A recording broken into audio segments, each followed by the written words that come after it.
Ooh, I hit that pretty good. Hey, you know, I worked with Mike Austin right after he had become paralyzed, about 4 years after. And through those months that I worked with him, he helped me develop the way that he liked us to pivot.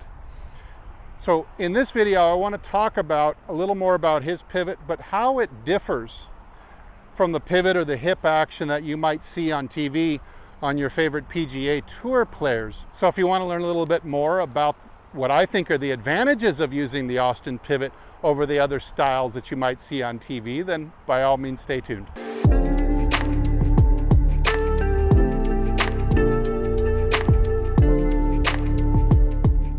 Hey, I'm Steve with HitItLonger.com. I continue my journey to hit the ball longer and straighter from tee to green. Would you please join me? You'll want to pick up some distance and have a little bit more fun. Hit the subscribe button right down below in the corner.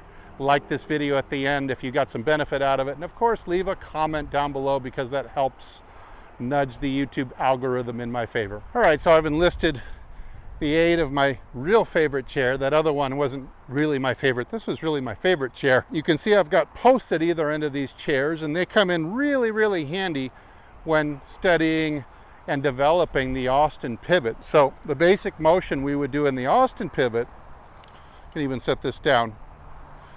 I would start pretty much equidistant from each post here.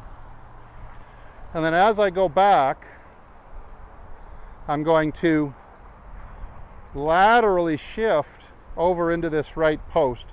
So yes, that means putting my right hip outside this imaginary line here, and even outside the outside of my foot, just like that. Now the pitfall, of course, we just don't want to let the weight ever get to the outside of the foot. So you've got to use a little bit of a thigh twist to resist letting the weight get to the outside. So you'll look like this at the top of the swing. I've brought my knee to the middle of the stance like a tripod balance. And there's some action at the ankle where I've rolled to the inside of the foot and I've lifted the heel slightly off the ground, just enough to maybe slip a wallet under. Now it just so happens this is equal and opposite to what I'm going to be trying to do on the downswing, which will be reach the left post,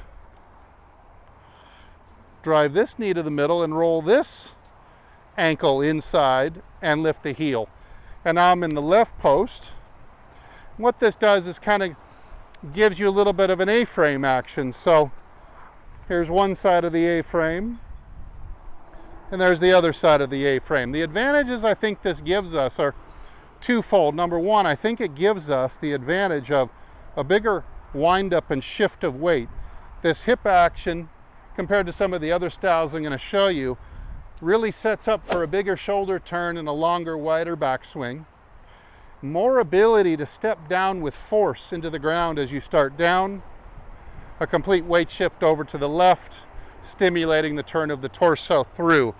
So two things, I think it's going to give us potentially more power from the bigger windup and the greater shifting of weight from right to left, but it's also going to help set up the swing plane. You see, as we're doing this correct combination of tilt turn, it really sets our arms up to bring the club back quite naturally on a good plane. Really make our club path quite straight as we go through the ball. Now by contrast, I think I've isolated maybe 3 different styles of pivot that you might see on TV.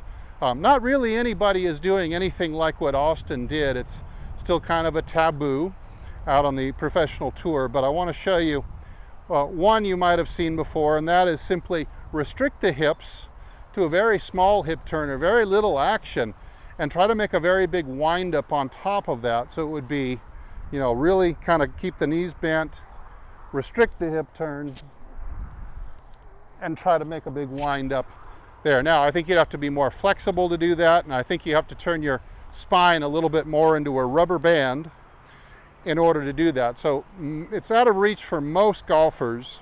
Got to be really young, athletic, and flexible to do a swing like that. I don't believe that it comes with more power. They say that it creates a bigger X factor. I'm not a big fan of the X factor idea at all. All right, the next style you often see is just simply a turn in a barrel. So something like this, See, I'm starting in between the posts, and you're going to see here if I just turn in a barrel like this, my hips are kind of just staying in that post. So that's another popular style that a lot of instructors like to teach. You'll see a lot of this on the tour, just like that. Kind of spin in place. The disadvantage I see of pivoting like this is, number one, it tends to make the hips spin a little too flat, like a merry-go-round, without enough tilt. That would make you tend to want to take the club back inside, and so you're always struggling to get the club going back straight. The other thing it does is it does not, I don't feel like, set us up for as big of a step down into the left foot. I just don't think you can get as strong of a weight shift and therefore as strong of a hit out of that. Then there's one more that I think is being taught by a number of instructors, and I think it's pretty destructive to your swing and possibly to your spine too. And that's this one, where it's a turn in a barrel plus the pelvis moves targetward. So something like this, like that. So here's a female golfer on the screen who I think embodies this type of pivot, where you kind of spin in place and your center of your hips actually moves targetwards. And you can see what you have to do to get back here is really spin back around that. You really can't have any lateral shift. I'm really more on my front foot at the top of this swing because my center of my pelvis is more over my left foot. And then I'd have to kind of spin back around it again without getting very much lateral shift like a pitcher might need striding towards home plate. I don't think you could pitch a fastball very fast with this type of wind-up style. The equivalent is true in golf. Furthermore, I think this style probably puts too much bad forces acting on the left knee and acting on the lower spine. And so I don't think you'll see anybody older doing this effectively because we just don't have as much flexibility from joint to joint like you do when you're 21 or so. All right, so let me see if I can hit one employing more of the Austin style of pivot. I'll slow it down for you so you can kind of see everything that I was talking about at the beginning kind of work its way in.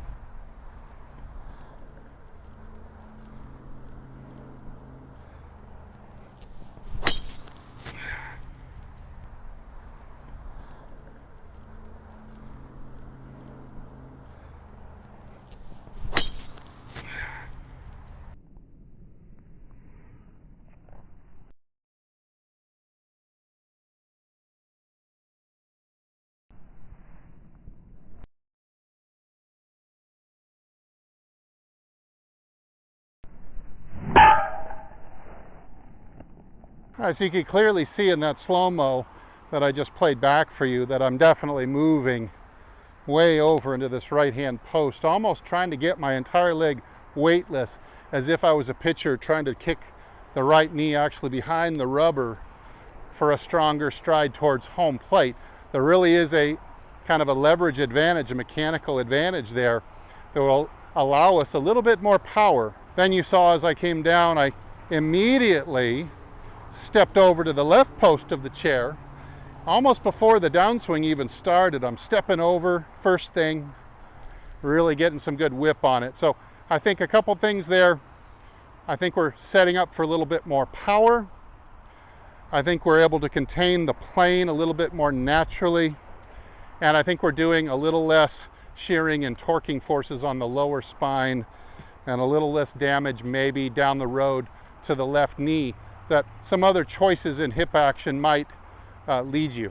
All right, I'm gonna go back to it, keep working on this Austin pivot and some other details to improve my swing. But as always, thank you so much for watching my channel. I'm Steve, and if I don't see you in the next video, I hope I see you longer and straighter down the fairway. Everybody take good care.